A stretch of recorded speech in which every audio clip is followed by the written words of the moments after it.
sehingga kita dapat berkumpul di Kecamatan Sumberberingin dalam acara Lokakarya Mini lintas sektor. Sebelum saya memulai acara pada pagi hari ini, izinkan saya membacakan susunan acara.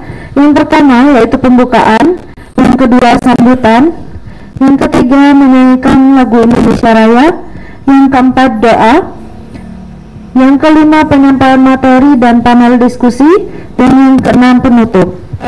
Menyanyikan lagu Indonesia Raya, kepada yang bertugas dipersilakan.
Kepada Bapak Camat kami persilahkan. Terima kasih. Bismillahirrahmanirrahim. Assalamualaikum warahmatullahi wabarakatuh. Yang saya hormati rekan-rekan Muspika, Pak Danpos, Pak Kapolsek, yang saya hormati pula Pak Kepala Puskesmas Sumberberingin beserta staf yang hadir. Yang saya hormati Bapak Ibu Kepala Desa atau mewakili. Yang saya hormati Pak Kris selaku dari kantor PKB, ibu-ibu ketua tim penggerak PKK Kecamatan Sumberberingin maupun desa. Syukur alhamdulillah pada pagi hari ini kita masih diberikan umur, kesehatan dan kesempatan sehingga bisa hadir dalam rangka pelaksanaan mini lokakarya yang dalam ini adalah leading sektor dari Puskesmas Kecamatan Sumberberingin. Salawat serta salam selalu tertulah limpahkan pada baginda Rasulullah SAW. Semoga kita akan mendapat syafaat dari beliau. Amin ya rabbal alamin. Terima kasih sekali lagi sampaikan kepada hadirin sekalian.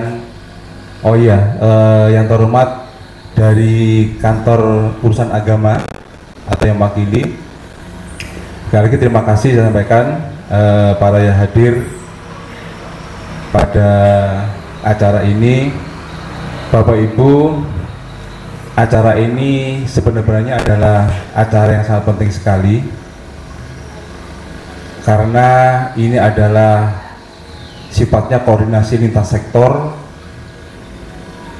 Dengan melaksanakan ini kita tahu kondisi daripada tingkat kesehatan secara umum di Kecamatan Sumberberingin maupun kendala-kendala apa di dalam pelaksanaannya, sehingga semua stakeholder bisa berpartisipasi agar melakukan upaya-upaya apa, intervensi apa yang akan dilakukan baik dari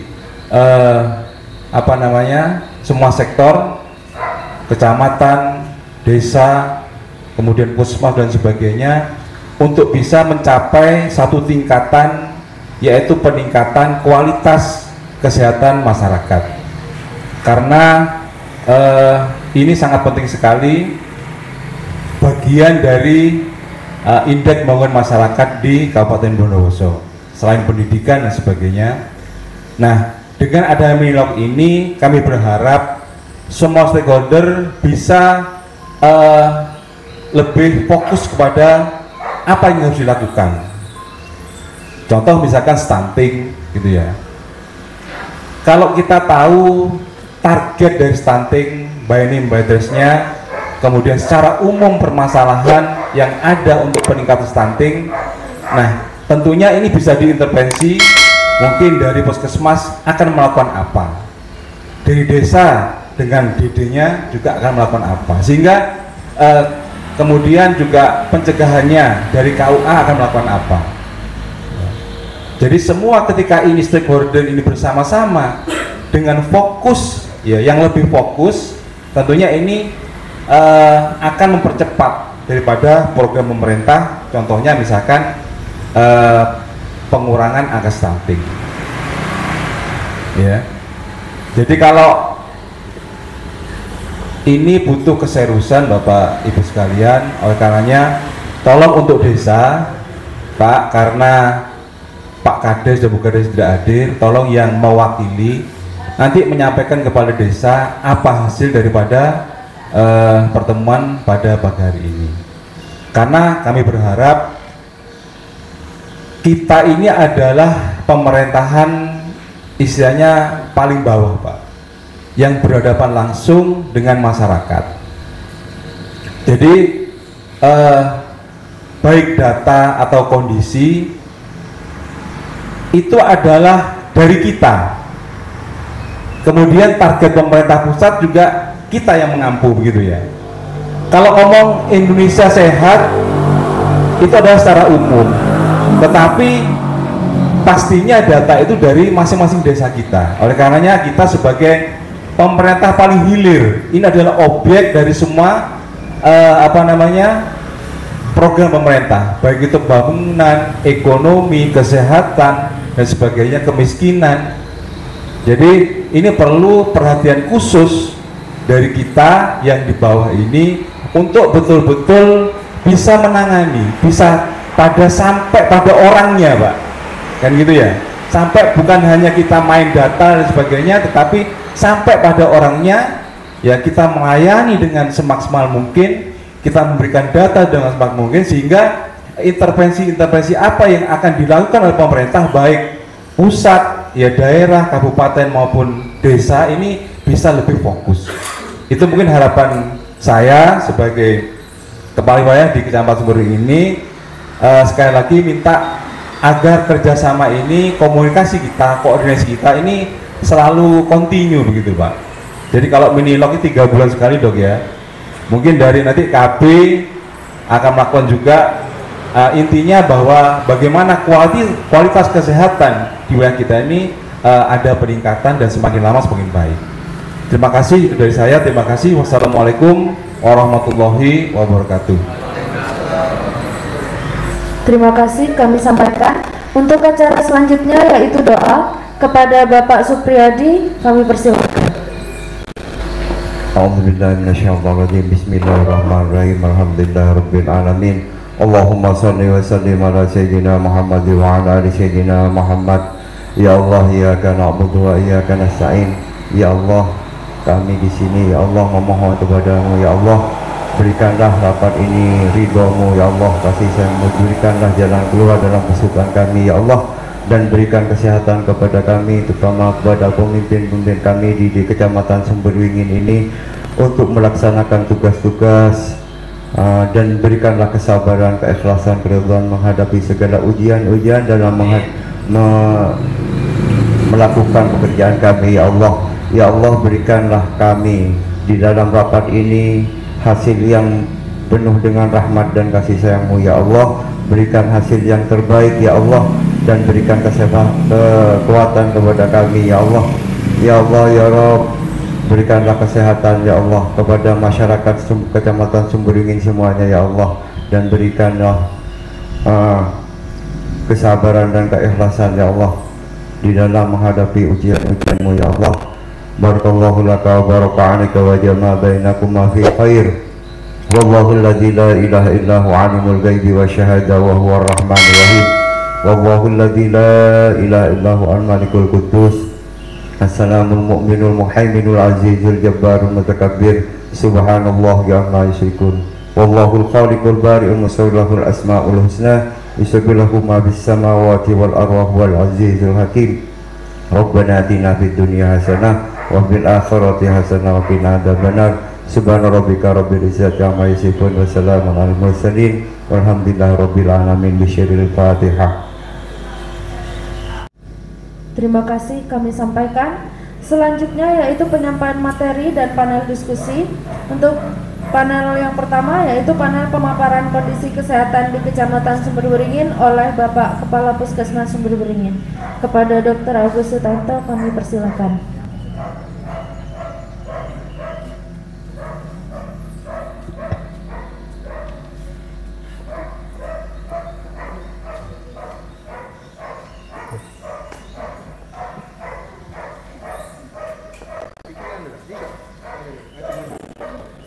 Terima kasih.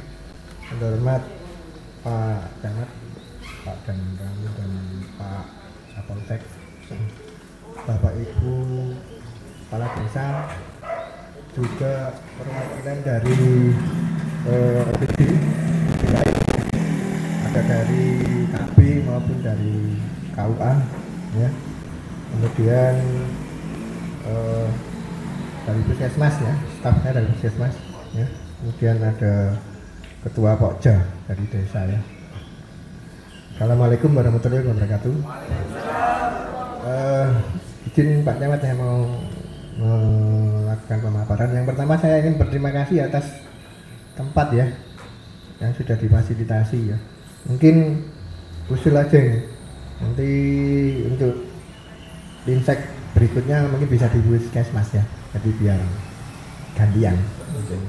Iya, agak betul. Jadi hari ini tadi sudah dijelaskan panjang lebar sama Pak Camat ya. Tujuannya adalah utamanya kami dari Puskesmas ini mohon dukungan ya, mohon dukungan karena semua kegiatan yang ada di Puskesmas pasti ada hubungannya dengan desa ya. Kalau saya berjalan sendiri ya tidak bisa ya.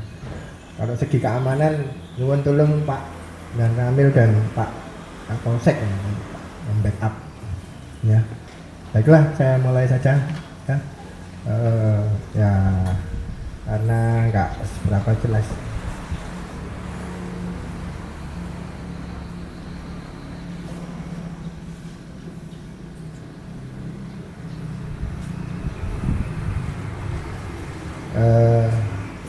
Ini hanya menggambarkan profil dari Puskesmas saja ya. Ya, akses pelayanan kesehatan Puskesmas Sumberberingin ini ada Puskesmas Sumberberingin ya, kemudian ada 2 pustu, kemudian ada 4 ponkesdes ya, pustunya 2 ya, Tegaljati sama mana Sukorejo ya. Oh, perlu diketahui Pak Camat, untuk Sukorejo ini tahun 2019 kita sudah dapat rehab. Jadi untuk pustu itu kewajibannya Puskesmas kalau misalkan mau rehab. Kemudian Tegaljati kemarin tahun 2022 itu dapat tambahan bangunan. Yang ingin saya tekankan di sini, mohon bantuannya yang untuk pustu ya. Kalau bisa saya dikasih surat keterangan ya, dari desa Pak, yang dulu yang Tegaljati ya. Bukan apa-apa itu, karena sekarang ini repot kalau kita tidak punya surat keterangannya. Sebetulnya harus sertifikat ya. Itu pemerintah tidak mau membangunkan. Itu kendalanya di situ ya, yang pertama. Kalau ponkesdes itu ya ranahnya desa. Terima kasih juga yang mana Sukit ya, itu kemarin sudah diperbaiki, alhamdulillah sudah bagus dan sudah ditempati ya. Ya terus terang aja memang untuk pustu Tegaljati itu saya masih kekurangan tenaga. Mungkin bukan Pustu Tegal Jatinya, karena perawatnya nggak ada. Kebetulan apa dipindah ke mana, ke Sampel ya. Nanti ya mungkin mudah-mudahan dalam waktu dekat nih ada ya. Nah, lanjut. Ini tentang UKBM ya. Yang kedua ini adalah tentang data UKBM, tahu ya, usaha kesehatan berbasis masyarakat ya. Sambil duduk aja sambil baca ini ya, karena di sini nggak jelas. Jadi untuk posyandu yang termasuk UKBM itu posyandu salah satunya ya. Di sini ada posyandu balita, kemudian ada posyandu lansia, juga ada posyandu remaja. Kalau remaja itu tiap desa baru satu posyandu ya. Ini yang terbaru nanti ada namanya posyandu prima ya, itu saya juga belum tahu ya. Untuk posyandu balita sejumlah 54 ya. Nah, ada tambahan lagi ya, kemarin enggak 52 nah, 54 posyandu ya. Yang apa namanya perlu lagi ya untuk ini ya, PMT ya, biasanya di posyandu kan ada, itu biasanya dananya ikut desa ya. Tapi terima kasih sudah ada ya, di Sumberwingin ini sudah berlangsung ya, dan sudah dikerjakan ya, satu ya, dan kegiatannya biasanya ya sore atau siang ini ya. Karena adanya posyandu itu memudahkan kita ya, lebih mendekatkan aksesnya ke masyarakat ya. Kemudian untuk posyandu lansia itu kegiatannya mungkin sudah tahu ya, ada senam dan sebagainya. Dan ada satu yang cukup menarik ya, di posyandu lansia ini di Sukit itu ada penyediaan apa namanya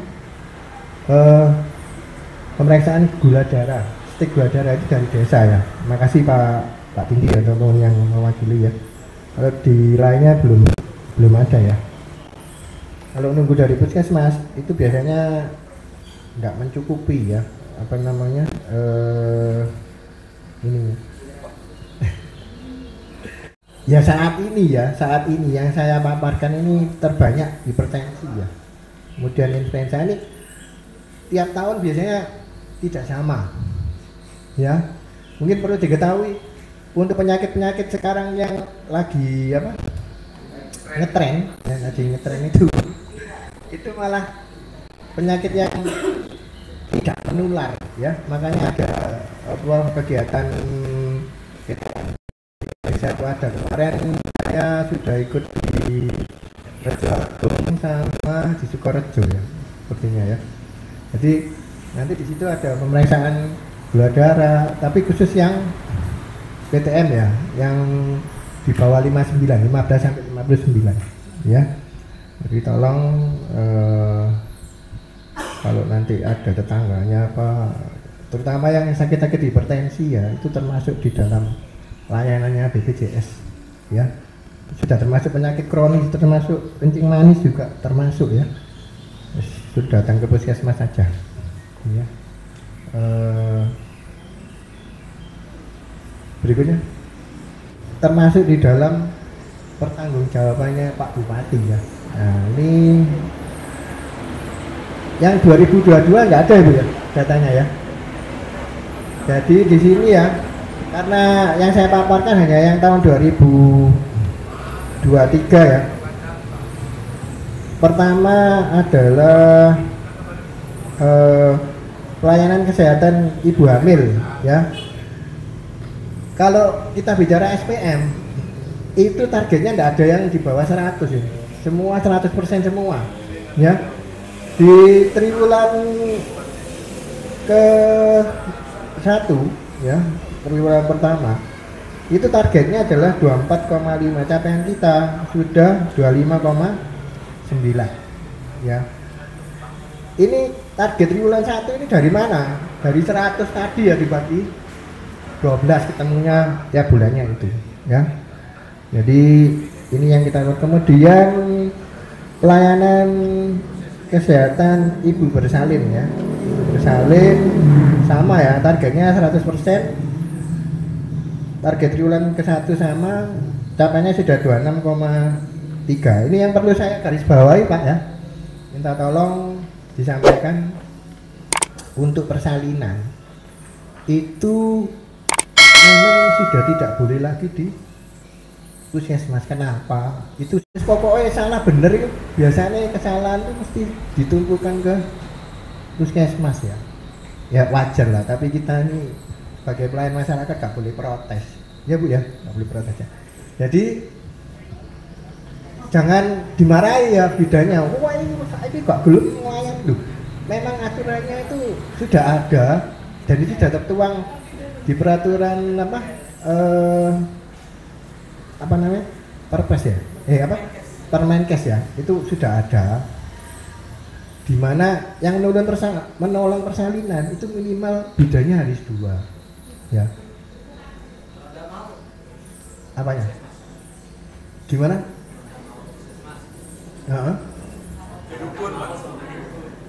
Ya itu kalau mau cari persalinan aman ya harus ke puskesmas ya. Saya tidak melarang ya, tapi secara legalnya ya itu ya harus bersalin di puskesmas, karena kan kebanyakan itu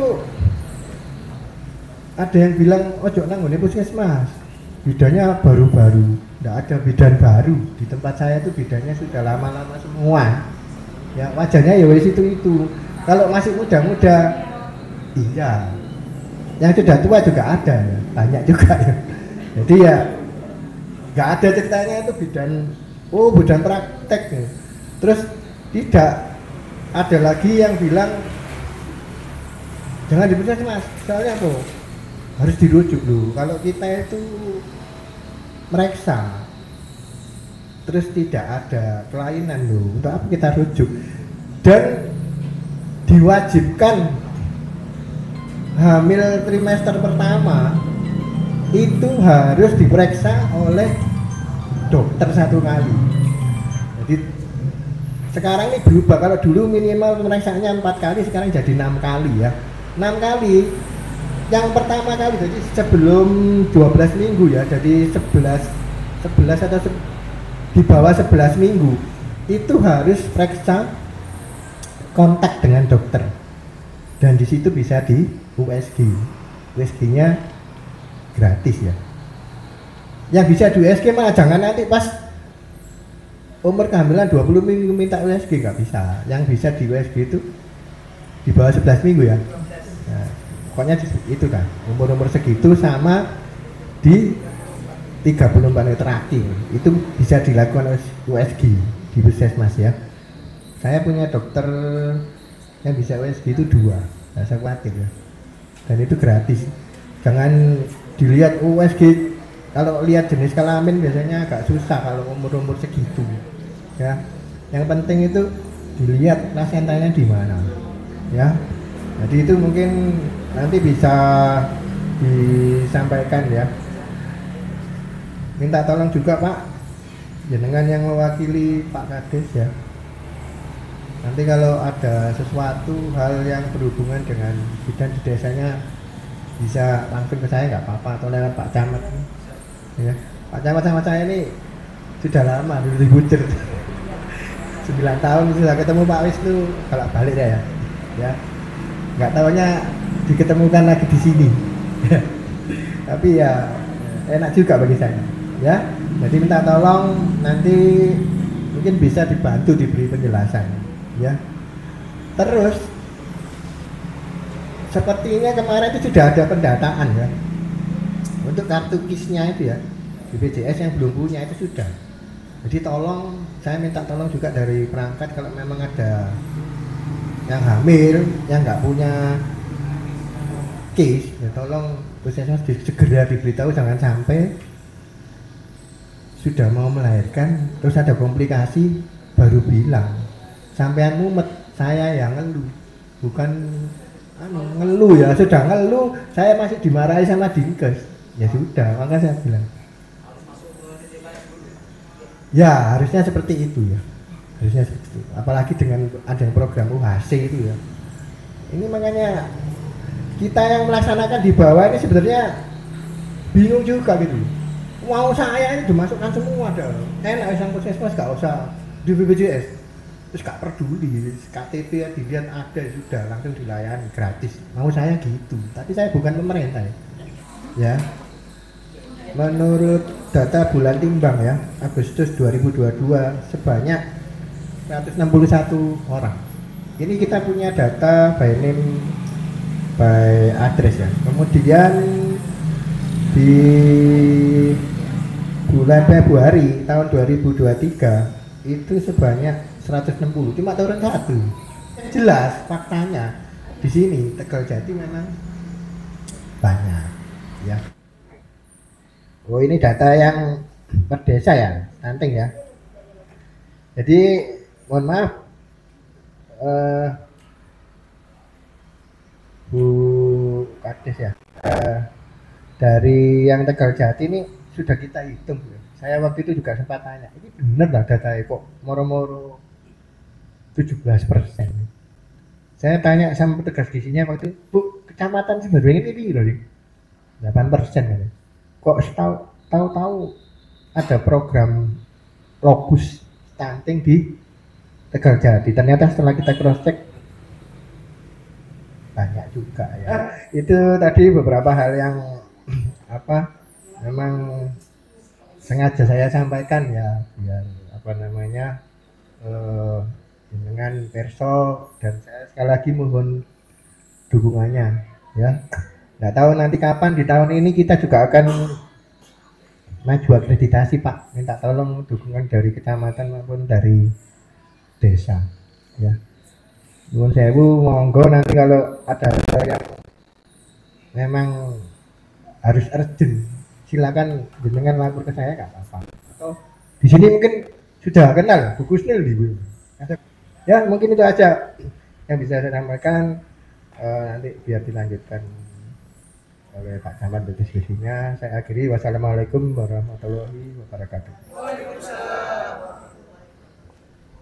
Terima kasih kami sampaikan. Selanjutnya yaitu sosialisasi upaya peningkatan mutu dan keselamatan pasien di lingkungan Puskesmas Sumberwringin. Kepada Ibu Lingga kami persilahkan. Tim mutu sendiri itu terdiri dari beberapa koordinator, yaitu koordinator keselamatan pasien, koordinator manajemen risiko, koordinator PPI, dan koordinator keselamatan kesehatan kerja. Di sini peran lintas sektor yaitu untuk berkoordinasi dan komunikasi untuk pemberdayaan masyarakat. Kita sebagai tim untuk meningkatkan mutu pelayanan agar meningkatkan derajat kesehatan masyarakat Sumberwringin. Karena ini juga masuk dalam salah satu visi misi Bupati ya Pak ya, untuk mewujudkan Bondowoso apa Pak? Ngantuk sepertinya. Nah, di sini Puskesmas mempunyai kewajiban untuk memfasilitasi proses pemberdayaan masyarakat itu tadi. Tetapi tetap yang aktif, yang proaktif harus Bapak Ibu semua. Kami hanya memfasilitasi terhadap kegiatan-kegiatan yang di dalam gedung maupun di luar gedung. Kegiatan di luar gedung itu beberapa contoh, misalnya kegiatan UKBM seperti tadi sudah dijelaskan sama Pak Dokter. Kegiatan SMD, MMD, Posyandu, dan juga termasuk ikut memonitoring dan mengevaluasi kegiatan. Dan juga termasuk ikut mengajak dan memotivasi masyarakat untuk bisa menjalankan pola hidup bersih dan sehat. Selain itu juga untuk biar kita bisa menganalisa kebutuhan masyarakat itu, kita juga memerlukan data-data ini Pak, misalkan data wilayah, data kependudukan, data 10 besar penyakit, dan data-data ini kita tidak bisa mendapatkan data ini kalau tidak dapat bantuan dari Bapak Ibu sekalian. Jadi kami minta tolong agar kita bisa menganalisa kebutuhan masyarakat. Data-data yang diminta ini harus saling sinkron, Pak. Harus datanya valid. Jadi kalau data sudah sinkron, sudah valid, kita bisa menganalisa kebutuhan masyarakat. Masyarakat ini butuhnya apa? Dan kendalanya apa? Terus kita bisa menganalisa sesuai dengan masalah yang ada. Kalau misalkan data-data yang kita dapatkan ini tidak sinkron, tidak valid, akhirnya kita tidak bisa memenuhi kebutuhan masyarakat Sumberwingin. Pengennya apa, butuhnya seperti apa gitu, nggih. Ini salah satu beberapa program peningkatan mutu di Puskesmas, yaitu salah satunya adalah keselamatan pasien. Keselamatan pasien itu sendiri yaitu suatu sistem yang membuat asuhan pasien menjadi lebih aman. Di sini tujuannya yaitu untuk menurunkan kejadian yang tidak diharapkan di Puskesmas. Jadi kita fokus bukan hanya kepada kejadian-kejadian yang sudah terjadi, tetapi juga fokus kepada kejadian yang resiko terjadi, yang nyaris terjadi, potensial terjadi. Jadi program-program ini untuk mencegah agar tidak terjadi hal-hal yang tidak kita inginkan. Ini ada standar keselamatan pasien, yaitu ada 7. Yang pertama adalah hak pasien. Yang kedua, mendidik pasien dan keluarga. Misalkan pasien memang punya hak, nanti ada di Puskesmas kalau jenengan datang, di situ ada tulisan hak pasien, kewajiban pasien apa, di sana ada, monggo dibaca. Meskipun pasien memiliki hak, tapi kita sebagai petugas, kita wajib mengedukasi, mendidik pasien dan keluarga, saling koordinasi, saling komunikasi. Bukan pasien karena punya hak, saya punya hak begini-begini, pasiennya pengennya begini. Tidak bisa berkoordinasi dengan petugas. Kemudian yang ketiga, yaitu keselamatan pasien dan berkesinambungan pelayanan. Jadi seperti tadi yang sudah saya jelaskan, kita berfokus bukan hanya keselamatan pasien yang sudah terjadi sesuatu, tapi juga terhadap pencegahan-pencegahan untuk meningkatkan keselamatan pasien. Yang keempat, penggunaan metode-metode peningkatan kinerja. Yang kelima, peran kepemimpinan dalam meningkatkan keselamatan pasien. Yang keenam, mendidik staf tentang keselamatan pasien. Yang ketujuh, komunikasi. Sasaran keselamatan pasien ada 6. Kita lewati saja. Ini untuk petugas. Tadi bahwa insiden atau kejadian itu semua kejadian yang bisa dialami pasien, pengunjung, keluarga pasien, petugas, itu nanti apapun yang terjadi, misalkan di lingkungan pasien ada pengunjung atau pasien kepleset, jatuh, lapor saja. Kita ada tim mutu, kita bisa menerima laporan-laporan itu. Nanti kalau ada kejadian, kita bisa kalau waktu itu bisa diselesaikan langsung, bisa diselesaikan waktu itu juga. Kalau misalkan butuh analisa, butuh rencana tindak lanjut yang lebih dalam, nanti tim mutu masih berkoordinasi dengan kepala Puskesmas untuk menyelesaikannya. Yang penting kalau ada apa-apa, sekarang misalkan ke Puskesmas ngelihat ada pasien sama-sama berkunjung jatuh atau kepleset, lapor saja, nggak apa-apa Bapak Ibu. Ya, ini kejadian, ada macam-macam kejadian potensial cedera, termasuk mungkin saat datang ke Puskesmas dengan melihat ada genangan air, kan itu resiko lantai licin, orang bisa jatuh. Nggak apa-apa Bapak Ibu, mungkin kita ada yang tidak tahu petugasnya, jenengan yang melihat di sekitar lingkungan dilaporkan di sana ada genangan air, takutnya ada pasien yang lewat terus jatuh. Nanti ada pelaporannya sendiri. Ini ada 5 laporan kejadian termasuk pasien jatuh dan kepleset. Sudah kami terima laporannya dan juga sudah diselesaikan waktu itu. Kemudian program selanjutnya yaitu mengenai pencegahan dan pengendalian infeksi. Tujuannya yaitu untuk mengurangi resiko terjadinya infeksi nosokomial pada pasien, petugas kesehatan, dan masyarakat puskesmas dengan cara yang efektif biaya bahkan tanpa biaya. Maksudnya, misalkan jenengan datang ke puskesmas hanya untuk meminta surat keterangan sehat, tapi di puskesmas kan juga banyak pasien sakit datang. Nah, jangan sampai jenengan datang kondisi sehat pulang membawa penyakit untuk keluarga di rumah. Jadi perannya PPI di sini untuk mencegah terjadinya penularan. Ada beberapa standar, kita fokus kepada yang saya warna itu saja tentang kebersihan dan juga tentang etika batuk. Ini kebersihan cuci tangan. Kalau cuci tangan yang benar itu cuci tangan pakai air mengalir dan sabun.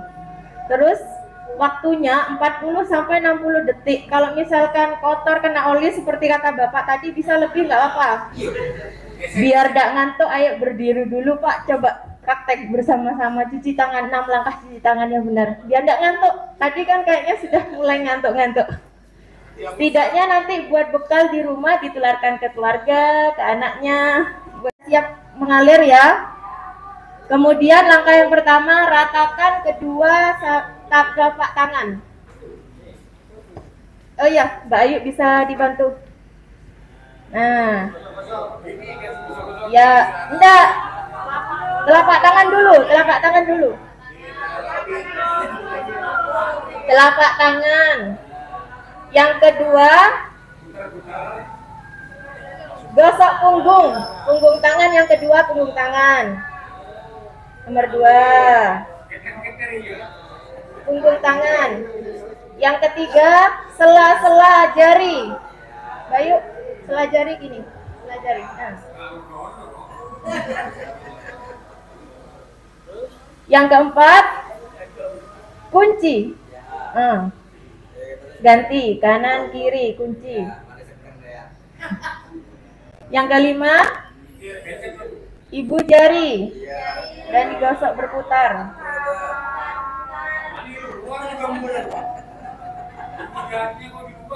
Mana? Yang mana? Sebelah mana? Ini Pak, kan gini. Yang keenam, ujung jari. Ya. Nah, setelah itu menyiram airnya, posisi ujung jari itu di atas, di bawahnya air gini. Jadi air kan menetes ke bawah. Nah itu gimana Pak? Dikebas-kebaskan. Setelah itu gimana? Pakai tisu. Terima kasih, tepuk tangan.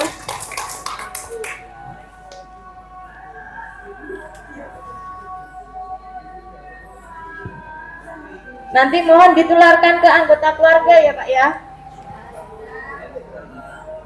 6 langkah, tidak pakai masker, pakai tisu untuk menutup batuknya. Nanti tisunya dibuang ke tempat sampah, terus cuci tangan dengan cara yang seperti tadi. Atau misalkan dalam keadaan darurat tidak ada masker, tidak pakai tisu, caranya gimana Pak? Kalau pas mau batuk, pakai tangan. Terus habis itu ketemu temannya berjabat tangan. Pakai lengan baju sebelah kiri yang bagian dalam. Ya. Ya, seperti itu yang benar. Mungkin sampai di sini ada pertanyaan, Pak. Ini ada beberapa batuk efektif digunakan untuk kondisi tertentu. Nah, ini kebiasaan batuk yang sering salah yang tanpa sadar kita lakukan. Tidak menutup mulut saat batuk atau bersin di tempat umum. Tidak mencuci tangan setelah digunakan untuk menutup mulut atau hidung saat batuk dan bersin. Membuang ludah batuk di sembarang tempat. Membuang atau meletakkan tisu yang sudah dipakai di sembarang tempat. Dan tidak menggunakan masker saat batuk. Kurang lebihnya kami mohon maaf. Assalamualaikum warahmatullahi wabarakatuh. Terima kasih kami sampaikan. Selanjutnya yaitu diskusi yang dipimpin oleh Bapak Camat Sumberwaringin. Terima kasih.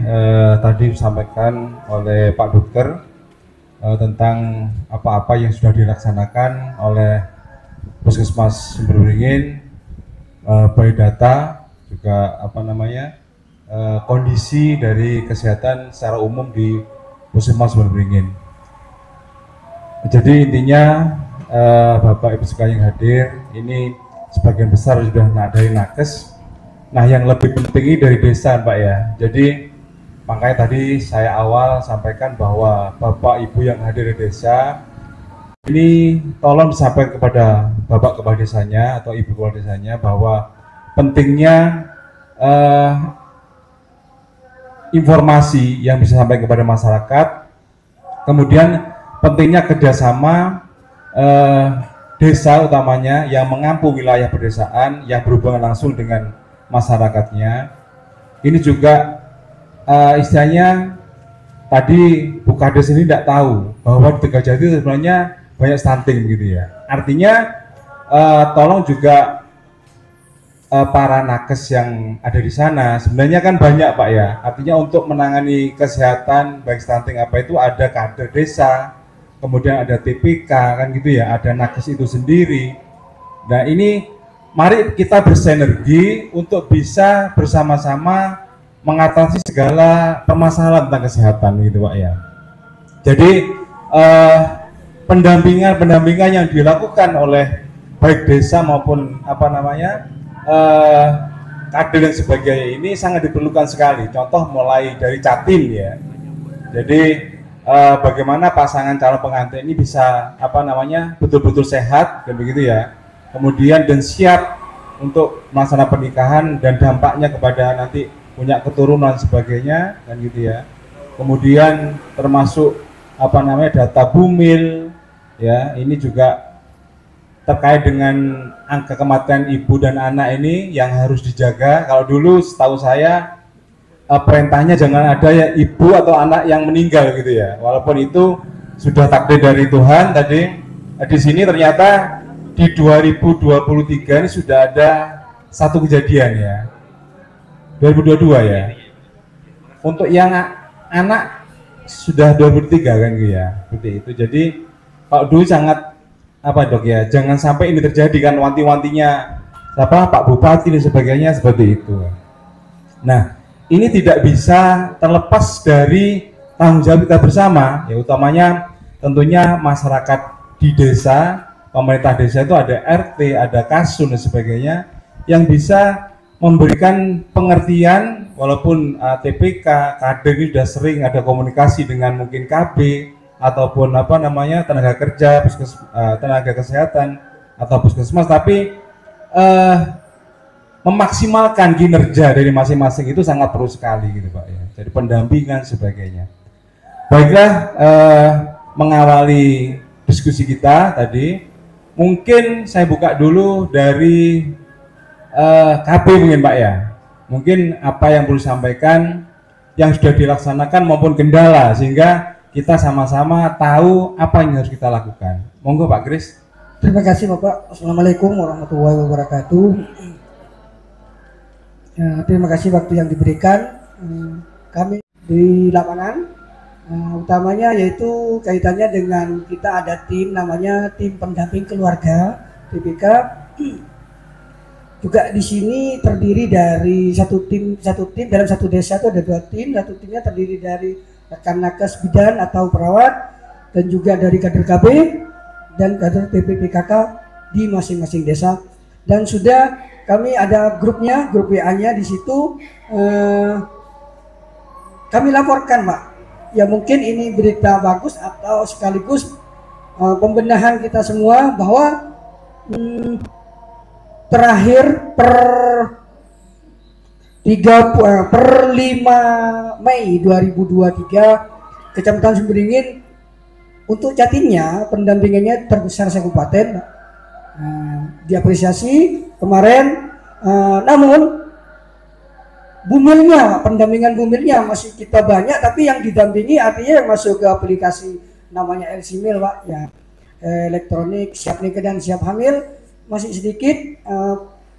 Upaya yang akan kita lakukan setelah ini, kami akan segera kumpul dengan rekan-rekan bidan desa yang termasuk dalam tim di DPK itu untuk mendiskusikan ini. Sudah kami dengan salah satu sepakat cuma dari waktunya. Dan yang kedua, kami sempat Pak sudah ngomong-ngomong dengan Pak KUA, Pak Kepala KUA, bahwa dalam waktu dekat kami akan mengumpulkan semua lintas sektor, Muspika, baik dalam hal ini desa, DPPKK, Pak dari Koramil, dari Polsek juga, Pak Dokter, Pak juga, Pak Camat, untuk minta waktunya di Insya Allah mini lokakarya bulan depan, Pak. Karena Pak KUA sudah berkomitmen untuk membuat inovasi bagaimana dapatnya sumber beringin ini, artinya Pak kesehatannya sudah mungkin dikumpulkan asli Pak. Mohon dukungannya ke depan Pak, Pak Pos Ramil dan juga Polsek untuk kedepannya untuk mengawal sehingga Kecamatan Sumber Beringin ini saya memang ambisinya muluk-muluk, nggak apa-apa Pak. Sumber Beringin untuk yang sekarang masih dikatakan di Bondowoso terbaik, saya akan pertahankan, kita tingkatkan lagi. Yang penting Sumber Beringin sukses untuk pendampingan penanganan stunting ini ke depannya Pak. Assalamualaikum warahmatullahi wabarakatuh. Terima kasih Pak Kris atas laporannya dan rencana-rencana ke depan. Semoga ini bisa terlaksana. Yang tadi sampaikan bahwa memang perlu sinergitas dari semua leading sektor seperti itu. Untuk tadi sampaikan Pak Kris bahwa kita terbaik untuk pendampingan Katin Pak ya. Berarti memang Katinnya banyak mungkin Pak ya di sini Pak ya. Atau kepeduliannya KUA nutut waktunya seperti itu Pak.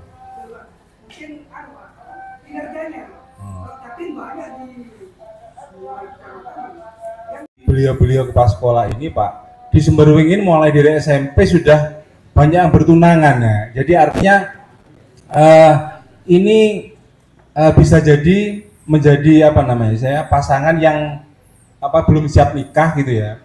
Jadi ketika mereka tidak melanjutkan sekolah, maka ya tujuannya satu adalah nikah seperti itu. Makanya di setiap kesempatan saya di sekolah itu kemarin ketemu dengan orang tua wali murid yang kelas 12 yang sudah lulus itu, saya untuk anaknya tidak dinikahkan dulu gitu. Supaya punya cita-cita gitu ya. Ini juga perlu Pak Kades ini di desa juga menyampaikan seperti itu Pak, kan gitu ya. Jadi kita ini saya tidak tahu apakah ekonominya tidak mampu, mungkin milih orang kaya selesai ekonominya, begitu ya, pikirannya seperti itu.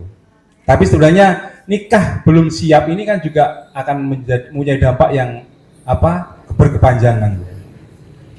Kemudian mungkin dari desa Pak, monggo salah satu desa atau beberapa yang mungkin menyampaikan kendala di desanya, mungkin mumpung ada dari puskesmas atau dari KB atau dari yang lain, kendala apa yang dialami di dalam masyarakat itu sendiri terkait dengan pelayanan kesehatan, mungkin begitu ya. Kemudian juga intervensi apa yang sudah dilakukan oleh desa dengan dana desa itu untuk bisa meningkatkan kualitas daripada kesehatan masyarakat.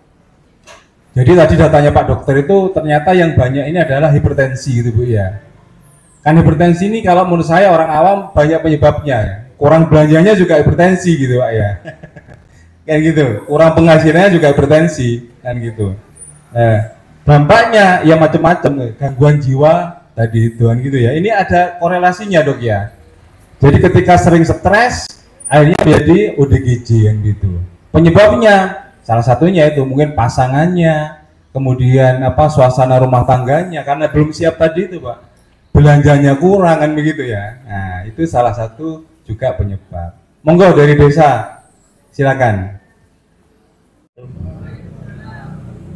Yang saya hormati Bapak-bapak Muspika, Kecamatan Sumber Beringin, Pak Dokter dan semua perangkat baik kecamatan maupun dinas kesehatan. Ada beberapa hal yang disampaikan. Yang pertama dengan adanya stunting, Sumberwingin ini patut bersyukur tahun sebelum COVID, Pak. Jadi Sumberwingin tingkat stunting sedikit, namun ada penunjukan dari pusat yang harus dietaskan tuh Sumberwingin. Padahal desa yang lain lebih banyak. Tapi Pak Tinggi tetap bersyukur karena ada pekerjaan yang rumit, namun ada timbal baliknya. Jadi semua bantuan itu lewat Sumberwingin waktu itu, Pak. Terima kasih, Pak. Yang kedua, upaya Desa Sumberwingin untuk stunting ini Pak Tinggi sudah melaksanakan dengan dana DD-nya, baik melalui tambahan makanan dan penyediaan pembelian peralatan untuknya yang di bidan desa itu, Pak. Yang selanjutnya untuk pencegahan pernikahan dini, jadi Pak Tinggi juga tidak bosan-bosannya di setiap ada pertemuan baik di Salwarnaria, rapat-rapat, tetap mengacu kepada aturan yang ada. Jadi untuk pernikahan itu harus mengikuti aturan yang ada. Dan juga yang lebih penting juga mindset daripada masyarakat kita. Kalau sekolah itu jadi tidak ada kata-kata pengangguran, sehingga SDM kita juga harus ditingkatkan, khususnya di Desa Sumberwingin ini karena basisnya basis pertanian. Saya juga mewakili Desa Sumberwingin usul kepada Bapak Kepala Desa untuk ada peningkatan sekolah lapang, juga di kesehatan, sehingga masyarakat kita sampai dewasa ini juga karena luas tingkat pendidikan nanti bisa meningkat dengan sendirinya, Pak. Sehingga kita akan jauh dari ketinggalan daripada kecamatan yang lain. Sementara ini pertanyaan, Pak. Jadi Pak Dokter tadi menyampaikan ada masa-masa remaja sudah ada indikasi hipertensi dan diabetes. Yang saya tanyakan, Pak, itu dari faktor apa? Masih usia dini, tentunya masa remaja itu masih membutuhkan tingkat mutu gizi. Apa salah makannya atau seperti apa? Terus juga bagaimana, Pak? Jadi kalau usia remaja itu masa-masa pertumbuhan kok sudah ada tantangan yang sangat berat. Mohon informasinya sehingga masyarakat kita tuh tidak salah makan atau mungkin hal-hal yang lain. Mungkin itu yang bisa sampaikan. Terima kasih. Wassalamualaikum warahmatullahi wabarakatuh. Baiklah, sebelum saya jawab, saya ingin berterima kasih atas upaya yang sudah dilakukan oleh Desa Sumberwingin, ya. Bidannya ada ya, misalnya Sumberwingin. Bidan Sumberwingin ini ada. Ini nanti tolong tetap berkoordinasi, ya. Baik, saya akan jawab. Mungkin untuk lebih ini ya, hipertensi itu sebetulnya kalau boleh saya sederhanakan itu ada dua, ya. Pertama, kalau yang namanya esensial, ya, esensial hipertensi itu yang jelas penyebabnya sampai saat ini loh, ya, sampai saat ini, ya, itu belum diketahui, ya. Yang kedua, hipertensi itu bisa sekunder.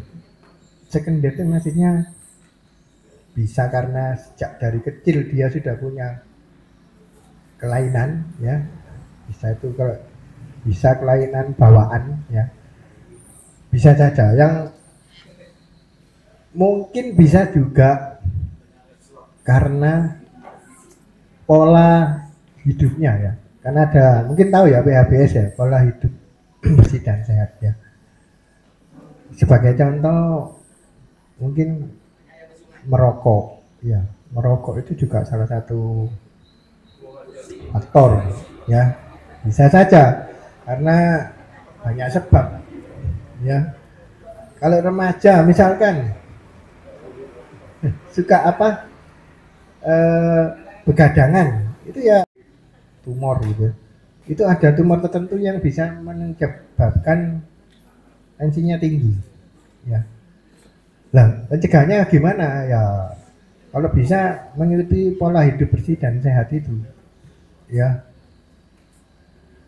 Ada yang sejak remaja, ada yang sejak SMP. Anak-anak itu kan nomor 12 masih lulus SD ya kan, itu kadang-kadang ada yang sudah nggak tahu mahir merokok, itu ada juga ya. Nah makanya kalau ya saya tidak menyalahkan, itu pun pergaulan ya, pergaulan ya. Karena masih diasumsikan orang laki itu kalau tidak bisa merokok itu enggak gentleman, padahal bukan begitu. Ya. Ada lagi asumsinya, anduk kalau ngerokok ini mesti minum kopi itu antidotnya. Oh hebat juga. Ini kopi ini pahit, iya, kopi ini manis. Ya bukan penawarnya ya, malah tambah sakit ya. Karena di dalam kopinya sendiri itu kan ada zat namanya kafein ya, itu kan mempercepat denyut jantung juga ya. Jadi kalau misalkan sebab pastinya ini sampai sekarang belum bisa ditentukan ya, karena perjalanan penyakit hipertensi itu jalannya itu pelan ya. Mungkin saya contohkan gini ya, kalau dia itu misalkan nomor 20 itu sudah ada tanda-tanda kenaikan. Sekarang itu batasannya itu bukan 140 lagi atas itu. Kalau bisa di bawahnya. Kalau menurut Amerika itu 130 itu sudah ambang batas atas ya. Jadi kalau 135 itu sudah masuk borderline, sudah masuk ke arah hipertensi ya. Jadi kalau dia tuh umur 20 sudah punya tensi segitu, nggak diobati ya. Contoh gampangnya, saya dulu pernah discaba itu, loh ini tensi ini sebenarnya 140 itu cek normal sebetulnya. Tapi kalau discaba kan minggir Pak ya, di tentara kan minggir. Ini gurung dilatih sak mene ya, dilatih nih, waduh, buyar ya. Nah sini gitu, jadi kan apa ya, memang balik lagi pola hidup yang apa sehat itu bagaimana, itu yang bisa menyelamatkan kita. Loh kalau ditanya hipertensi itu menurunkan, enggak. Sebetulnya kalau menurunkan secara genetik ya enggak. Tetapi kalau orang tuanya, apalagi dua-duanya itu punya riwayat hipertensi, kalau dia besoknya bisa. Saya ambil contoh ya, PTM ya, penyakit tidak menular. Itu sebenarnya kita itu bisa memprediksi. Lah susahnya saya mau pakai tabel itu ya, saya nggak punya stick untuk meriksa kolesterol. Jadi di situ tuh nanti ada tabelnya, umurnya berapa, tensinya berapa, terus kadar apa namanya kolesterolnya berapa. Itu nanti bisa diprediksi. Oh, namanya prediksi belum tentu benar loh ya. Nanti jangan-jangan Pak dokter ini enggak, jadi nanti di situ tuh wah ini kalau memang tidak dijaga, pola hidupnya tidak diperbaiki, ada faktor merokoknya misalkan, wah ini 10 tahun lagi dia bisa kena stroke, itu ada tabelnya. Jadi sekarang ini sudah ada kemajuan, sudah ada, karena itu berdasarkan penelitian ya. Sayangnya di Indonesia ini belum ada yang meneliti secara langsung, karena kita yang pakai patokan itu punyanya orang barat. Orang barat nggak sama dengan kita ya, orangnya gede-gede, tinggi-tinggi ya. Antibiotik itu mereka bukan 500, bisa 1000 ya. Saya dulu pernah dinas di Ijen juga gitu, ada orang kena asap belerang, tak lihat, oh no, obatnya ditunjukkan ke saya. Antibiotik itu mereka minumnya 1000 mg, kalau kita kan 500. ya. Jadi kalau jenengan tanya sebabnya apa, ya yang bisa saya jawab adalah secara langsung itu kita masih belum tahu, ya, belum ditemukan sebabnya ini. Sama halnya tadi dengan keracunan kehamilan tuh nggak tahu juga kita, tahu-tahu dia hamil sudah tensinya tinggi, ya. Remaja jangan dikira, tadi Pak Camat tadi udah bilang apa jenis bayarannya kurang, mungkin aja gak dikasih uang sangu, ya. Bisa saja, ya. Kalau namanya anak-anak gitu, ya. Tapi yang jelas kalau saya perhatikan itu ya rokok terutama. Kadang tuh saya pernah dikasih TikTok sama teman saya, anak itu 5 tahunan ya gitu sudah gemuk, hebat gitu merokok, itu nggak keluar lewat mulut tuh, lewat hidung. Nah ini gimana ya? Jadi mungkin itu yang bisa saya sampaikan, ya. Karena terus terang aja, yang namanya anak itu nggak bisa dititipkan ke gurunya toh, di rumah itu harus kita awasi juga, ya. Di puskesmas itu juga begitu. Jenengan nih, kadang saya juga heran, kalau di BPJS itu ada namanya kunjungan sehat. Kunjungan sehat itu orang nggak sakit boleh ke puskesmas? Boleh, silakan. Misalkan mau pemeriksaan laborat, cuma ada caranya, mungkin 1 tahun itu 2 kali, ya, karena di puskesmas itu terbatas juga, kelengkapan laboratoriumnya juga terbatas. Itu boleh, jadi kan nggak sakit mau periksa itu boleh, karena ada rekam medisnya, itu boleh, jadi boleh dilakukan pemeriksaan, nggak masalah. Nanti sebentar lagi mungkin ada pelayanan namanya prolanis, itu nanti di desa didatangi, yang khusus penyakitnya diabetes sama darah tinggi. Kalau dia dimasukkan programnya yang namanya prolanis itu, nanti dilakukan pemeriksaan gula darah, ya, tensi, terus mungkin ada marker yang puskesmas tidak bisa meriksa, namanya HbA1c, itu gratis juga, ya, gratis, ya. Ini saya masih berkoordinasi dengan pemegang programnya, nanti mungkin bisa kita uji coba dulu sumber ringin, ya. Kan sudah banyak, ya, kebetulan pemegang programnya ada di sumber ringin perawatnya, ya. Nanti saya kasih informasi, nanti kita lakukan di 6 desa, ya, tapi ya bergiliran, 1 bulan 1 kali aja tugas labornya datang, karena 1 tahun itu cuma boleh 2 kali dilakukan pemeriksaan. Tujuannya apa? Tujuannya untuk mengevaluasi dan mencegah orangnya gak tambah parah, ya. Orang hipertensi itu susah, Pak, ngobati wis enak titik ngono wis gak balik. Tadi pagi saya ada orang pasien, ya, ibu-ibu gemuk, Pak, kemarin wis diobati gak apa-apa, obatnya habis gak nang balik, kumat mana sesek lah, itu kan, ya. Jadi harusnya ya sama-sama nanti mau mengingatkan itu, ya, kita nggak punya ininya, ya, karena data hipertensi itu terlalu banyak, makanya mungkin nanti kita perlu terobosan yang lain, ya, mungkin lewat sekolah, lewat nanti juga bisa nanti, ya.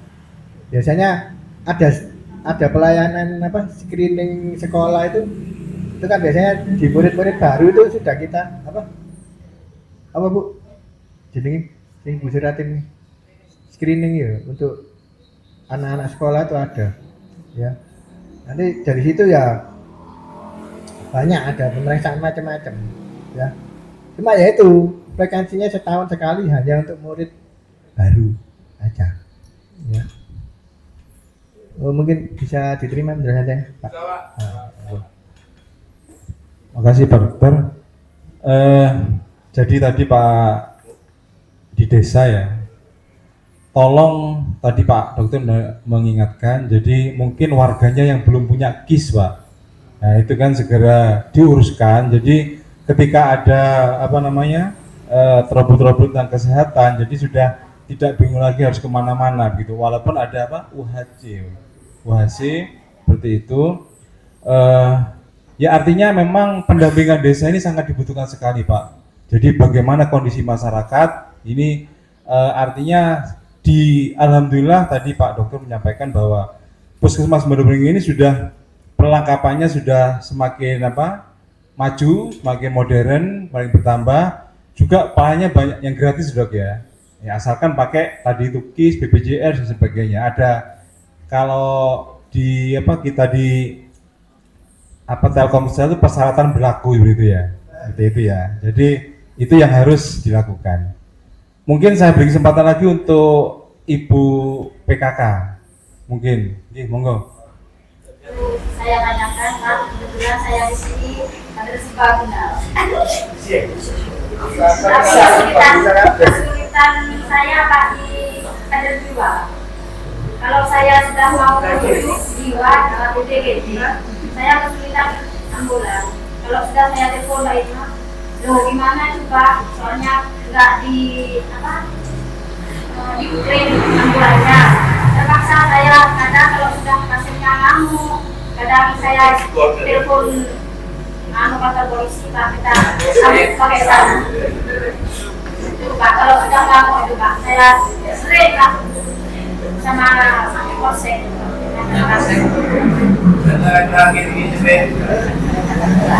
Soalnya kalau ambulannya tidak diklaim itu kesulitan saya. Karena saya masih kurus itu Pak, isnya atau apa.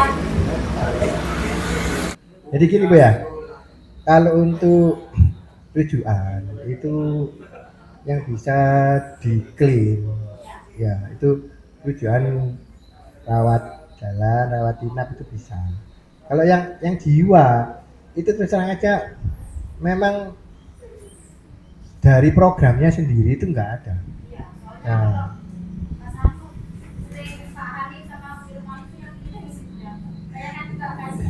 ya makanya itu nanti hal ini nanti juga akan saya sampaikan ke mana, ke Dinkesnya, karena gini, pelayanan rujukan itu kalau ambulan itu ya terus terang biasanya ya yang saya tahu ya itu memang yang bayar itu dulu itu Dinkes. Apa nanti ini salah satu masukan ya, sebenarnya di ODGJ sendiri itu harusnya kita punya posyandu jiwa. Ini bentuk Pak. Salah satunya itu sudah ada contohnya di mana? Di Sukosari. Ya. Ini mungkin ya di khusus orang ya sakit jiwa. Ya. Tapi nggak apa, nanti saya terima usulannya jenengan, nanti coba saya koordinasikan, nanti kalau ada saya kabari ya lewat bidangnya ya. Mungkin bisa diterima Bu penjelasan saya. Nanti saya carikan solusinya. Ya, mudah-mudahan segera ya. Ya, terima kasih Bu juga Pak Dokter. Mungkin gini Bu, jadi Pak Sekdes tolong dicari lagi di ketentuan DD ya. Seingat saya itu boleh desa itu menganggarkan jadi kayak keperluan-keperluan yang ngantar pasien. Ya, coba dicek lagi Pak ya. Nah, jadi tolong dicari di aturan DD itu kemungkinannya seperti ada Pak. Jadi untuk antisipasi misalkan menggunakan mobilnya siapapun gitu ya, itu kan bisa berbayar. Nah, kemudian untuk tadi itu mungkin salah satu Dok ya, penyebab hipertensi itu memang banyak Pak. Kita saja kalau sering makan tempe itu juga hipertensi Bu ya. Bayaran cukupi sama istrinya di tempe terus tiap hari. Kan ini juga berpotensi untuk hipertensi Pak, mesti marah gitu Pak. Tahu tiap hari. Ini juga hipertensi juga suaminya gitu Pak ya. Jadi memang banyak penyebabnya Pak ya. Kemudian mungkin dari nakes sendiri mungkin keluhan, monggo Pak. Sedikit saja menambahkan dari apa yang sudah disampaikan tadi ya, mengenai banyaknya permasalahan kesehatan kita yang menjadi fokus perhatian baik dari pemerintah pusat maupun pemerintah daerah, yang ujungnya kita yang ada di hilir yang adalah pelaksananya. Itu kalau kita bisa garis bawahi ya Pak ya, sebenarnya penyebabnya itu bukan karena kekurangan tenaga, bukan kekurangan fasilitas, bukan kekurangan sarana prasarana peralatan, bukan juga kekurangan kekurangan gizi yang tidak dikonsumsi, yang enggak juga. Jadi sebenarnya kalau kita amati ya Pak ya, kalau kita buka wawasan kita, yang menjadi permasalahan utama kita itu adalah mindset, ya, mindset masyarakat kita secara umum. Beberapa waktu yang lalu saya umroh. Di sana saya melihat namanya tanah, ya Bapak Ibu yang sudah pernah umroh ya pasti tahu ya. Di sana nggak ada tanaman Pak, gunung, batu, pasir, tanah, ya seperti itu ya. Di Arab seperti itu. Tapi kenapa di sana tidak ada masalah stunting? Sedangkan kita kalau di sini jalan kemana saja, kanan kiri yang kita lihat apa? Pepohonan, makanan, tanaman apa saja yang kita tanam hidup. Tapi kenapa yang menjadi masalah kita adalah stunting? Betul nggak? Ironis kan? Ironis. Jadi kita hidup di tanah yang sangat subur, tapi kekurangan gizi. Sama seperti tikus mati di lumbung padi. Jadi masalah kita bukan masalah fasilitas, masalah kita bukan masalah tenaga, masalah kita adalah bagaimana melawan mindset. Bagaimana keluarga kita mendidik anak-anak kita supaya mau hidup sehat, mengkonsumsi makanan sehat. Nah ini mumpung kita berkumpul dari lintas sektor, mari Pak kita menghimbau supaya semua masyarakat ya itu mengkonsumsi makanan yang sehat, pola hidup yang sehat. Seperti tadi dibicarakan juga tentang hipertensi. Ya sebenarnya kalau kita bicara hipertensi itu memang banyak faktornya, tapi faktor utamanya kalau kita lihat itu sebenarnya ada dua faktor utamanya, pola makan dan pola olahraga. Kalau kita makannya kurang sehat, apalagi didukung dengan olahraga yang kurang, itu sangat cepat sekali. Bahkan anak-anak usia dini, usia remaja, mereka sudah banyak yang hipertensi, diabetes, kolesterol dan sebagainya.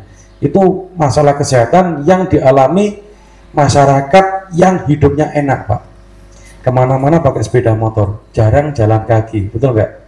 Makanan yang dimakan makanan-makanan yang enak tapi kurang sehat sebenarnya.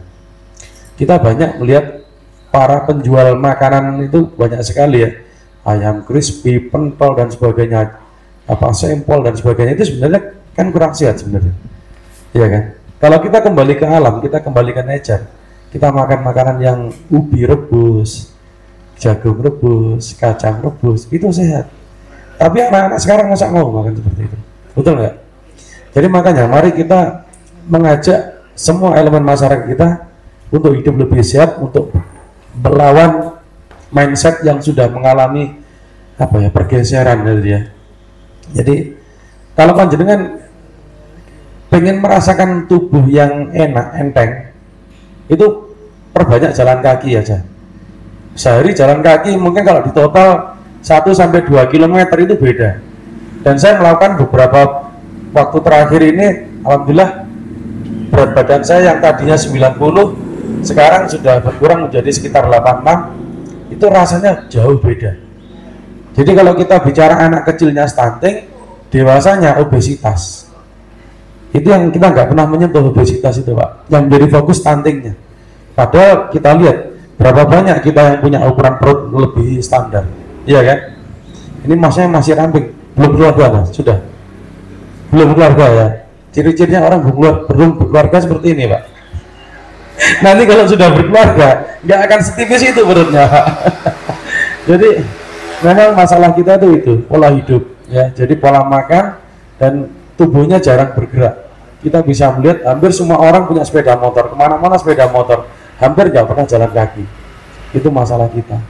Mungkin itu saja yang ingin saya tambahkan. Terima kasih banyak. Assalamualaikum warahmatullahi wabarakatuh. Terima kasih Pak Dokter, motivasinya sangat berguna sekali bagi kita sekalian. Jadi tadi mungkin ya perlu sosialisasi tadi, kembali lagi bagaimana kita menjalani hidup sehat gitu ya. Jadi kalau belum berkeluarga ini ramping ya Dok ya, karena masih belum ada yang melayani Dok. Jadi makan ngambil sendiri ya gitu, masak sendiri. Kalau sudah nikah ini kan apalagi bapak-bapak main suruh aja makan gitu ya, Ini mengurangi gerak jadi. Iya. Terakhir Pak Danpos. Ya, monggo Pak Danpos, saya persilakan.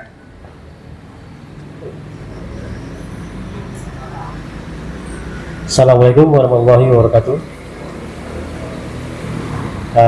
Terima kasih waktu yang diberikan kepada kami. Terakhir ya. Oke. Kesimpulan aja Pak saya Pak ya. Pada intinya apa yang disampaikan Pak Camat, Pak Dokter sama Pak Agung tadi, pola hidup sehat ya. Orang-orang masyarakat biasa mungkin tahunya darah tinggi ya. Ya kan? Hipertensi. Hipertensi itu kan sama dengan darah tinggi Dok ya? Ya Dok? Apa? Hipertensi ini sama dengan darah tinggi. Nah, kalau kita mungkin tahu apa hipertensi, tapi kalau mungkin di masyarakat dia nggak tahu ya. Itu tadi pola hidup sehatnya. Karena apa? Saya mulai dulu tekanan darah saya normal 120. Mulai dulu. Tiba-tiba pada saat gara-gara pilkades kemarin. Pilkades sama Pak Oki sama Pak Yunar, anjang sana, makanya enak-enak. Daging terus, apalagi ke rumahnya Pak Tola ini. Jeruan tok ini Pak Tola ini. Ya. Bertiga ini pulang Pak, selama keliling itu puyeng semua. Jadi saya Pak Oki sama sudah sambatan di situ. Kepala saya kok pusing gitu ya. Tensi ada yang 130, ada yang 140 gitu kan. Seperti itu Pak, tanda-tandanya. Makanya makan itu jangan enak-enak, itu aja. Biasa aja. Saya sekarang makannya ya makan kulupan itu udah 8 gitu. Iya. Karena sudah bertiga sudah hampir tepar juga di sini kan. Gara-gara pilkades kemarin tuh. Ya. Terus yang berikutnya dari Muspika siap membantu Pak ya, Pak Kris ya. Dilaksanakan kapan? Yang penting sinergitas tetap berjalan ya. Oke. Oke. Itu Pak tambahan dari saya. Kesimpulannya itu aja. Terima kasih. Assalamualaikum warahmatullahi wabarakatuh. Terima kasih Pak dan Pak Ramil atas kesimpulan yang disampaikan. Ini juga ada berita duka Pak ya. Jadi satu pasien terpapar COVID-19. 19 itu masih namanya. Jadi makanya kita harus antisipasi Pak. Jadi tadi sebenarnya informasinya sudah tidak ada. Ternyata ini masih ada satu. Semoga ini nggak menular kemana-mana. Baik, para hadirin sekalian, dari awal sampai akhir kita telah beberapa hal yang kita bisa ambil hikmahnya. Intinya bahwa mari semua stakeholder yang ada, baik dari Nakes, PKK, desa, Muspika ini saling bersinergi, gitu Pak ya, untuk bisa bagaimana masyarakat kita ini dengan penjelasan Pak Dokter dan sebagainya itu dengan kondisi kesehatan yang ada ini akan semakin meningkat tingkat kesehatannya masyarakat kita, juga meningkat tentang pelayanan terhadap kesehatan ini. Yang lebih penting bagaimana tadi sampaikan Pak Dokter bahwa bisa merubah mindset masyarakat untuk bisa berpola hidup sehat, begitu ya. Semoga minilog pada hari ini banyak hikmah yang bisa kita ambil, gitu. Kemudian tetap koordinasi dengan baik antar sama kita. Wassalamualaikum warahmatullahi wabarakatuh. Saya kembalikan kepada pengacara. Terima kasih kami sampaikan. Baik. Saya ucapkan terima kasih kepada Bapak Ibu yang sudah hadir di acara pada siang hari ini. Mohon maaf apabila selama kegiatan hari ini ada salah kata atau perbuatan. Sekali lagi saya ucapkan terima kasih. Wassalamualaikum warahmatullahi wabarakatuh.